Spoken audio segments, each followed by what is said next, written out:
Assalamualaikum warahmatullahi wabarakatuh, sahabat kalian yang berbahagia.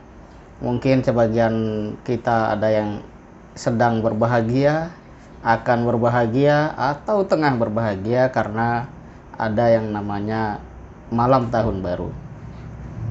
Relatif orang menjadikan akhir tahun ini sebagai kesempatan untuk melakukan berbagai aktivitas yang sifatnya memang menghibur, dan itu perlu karena memang manusia itu tidak bisa serius terus menerus begitu. Walaupun pemerintah ya dalam hal ini kadang lupa untuk menghibur masyarakatnya. Nah, bagi kita semua, saya ingin memberikan sebuah catatan dari data yang saya lihat dari internet ya, berikut tentang apa yang akan terjadi pada tahun 2022. Ini sebagian saja, ada 5 catatan, dan ini pasti akan membuat sebagian masyarakat kita akan semakin berada di dalam kondisi sulit, dan kalau ini tidak dilandasi oleh kekuatan moral dan spiritual atau keimanan, ini tentu akan mengguncang pikiran dan jiwa masyarakat Indonesia sebagian besar itu sendiri. Pertama, ya, ini nanti mudah-mudahan bisa membuat kita yang mau berpesta ataupun melakukan hal-hal yang nggak perlu bisa berpikir ulang gitu ya. Pertama adalah kenaikan harga. Ini saya catat di sini sudah. Ini saya ambil semua dari ya berita-berita media online ya. Satu dari koran Republika hari ini, tarif tol Surabaya Gresik itu akan mengalami kenaikan. Berapa besar kenaikannya tentu saya tidak menghafalnya, tetapi antara 1.000, 5.000 dan seterusnya. Jadi orang Surabaya, arek-arek Surabaya yang mau ke Gresik atau sebaliknya siap-siap.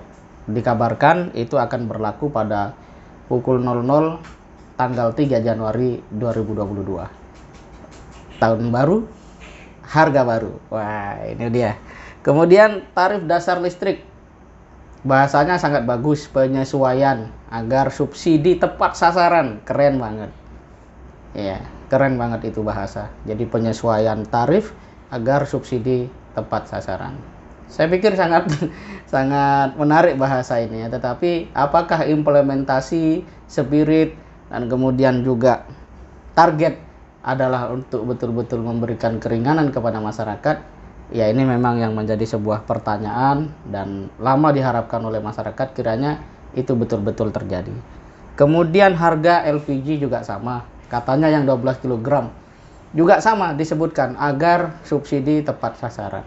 Katanya yang menggunakan LPG 12 kg itu di bawah 10% dari seluruh pengguna LPG yang ada. Kemudian harga BBM, ya menarik, selain isu Pertalite dan premium akan dihapus, ya Pertamax juga akan naik. Ya bagus, karena semuanya naik di tahun yang baru dengan harga baru yang boleh jadi ini akan membuat masyarakat semakin kesulitan atau bahkan mungkin semakin terjepit ekonominya. Kemudian harga minyak goreng ya. Harga minyak goreng juga masih akan tinggi sampai tahun depan. Jadi kalau kita lihat daftar ini saja, ada 5 daftar kenaikan ini. Yang mungkin tol itu nggak sering lah, orang-orang sebagian besar itu punya, itu yang paling sering ya, yang punya mobil, ya pokoknya yang sering pakai tol lah. Masyarakat secara umum ya juga akan nggak terlalu sering mungkin ya. Nah, dari 5 daftar harga kenaikan itu, apakah layak kita sebagai bangsa Indonesia mau mengisi malam ini dengan pesta tahun baru, sedangkan begitu masuk Januari 2022, kenaikan harga sudah mulai disiapkan, dan begitu waktunya tiba, teng, semuanya naik. Apa yang akan kita lakukan? Dan pantaskah kita bergembira, berpesta-pesta di tahun baru, sedangkan ini semua menanti? Walaupun kita sebagai umat Islam nggak ada masalah, karena Allah maha memberi rezeki. Mau dinaikkan kayak apapun, Allah memberi rezeki.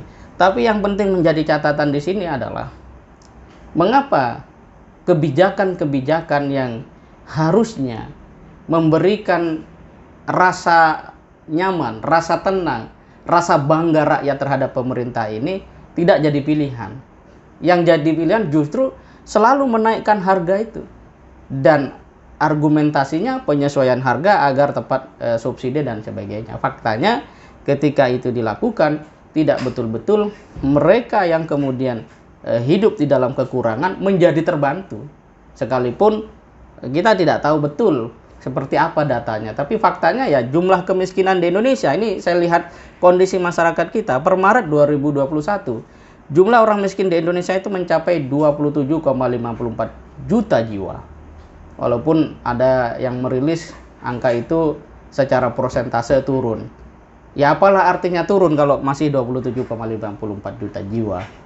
Misalnya kalau memang berpikir betul-betul untuk membela rakyat, merealisasikan keadilan sosial bagi seluruh rakyat Indonesia, kenapa nggak didata saja itu yang 27,54 juta jiwa, daripada mereka juga harus beli BBM dengan harga yang mahal. Mereka inilah yang kemudian mendapatkan perhatian secara adil dalam konteks ekonomi.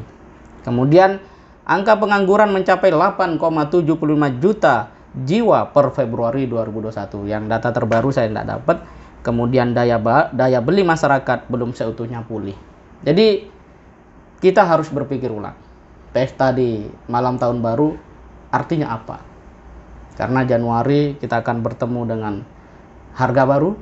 Nah, mungkin selamat tahun baru, banyak harga yang baru, nah gitu. Nah, ini masyarakat harus semakin mengerti, harus semakin sadar, sehingga lebih baik malam ini kita berdoa kepada Allah kiranya para pemimpin kita ini diberikan petunjuk sehingga mereka bisa membela rakyatnya, bisa mengedepankan kepentingan rakyatnya daripada kalkulasi-kalkulasi ekonomi yang pada akhirnya menjadikan negeri ini semakin jauh dari nilai-nilai kemanusiaan, nilai-nilai kemasyarakatan, kebersamaan, dan yang disebut dengan gotong royong itu sendiri.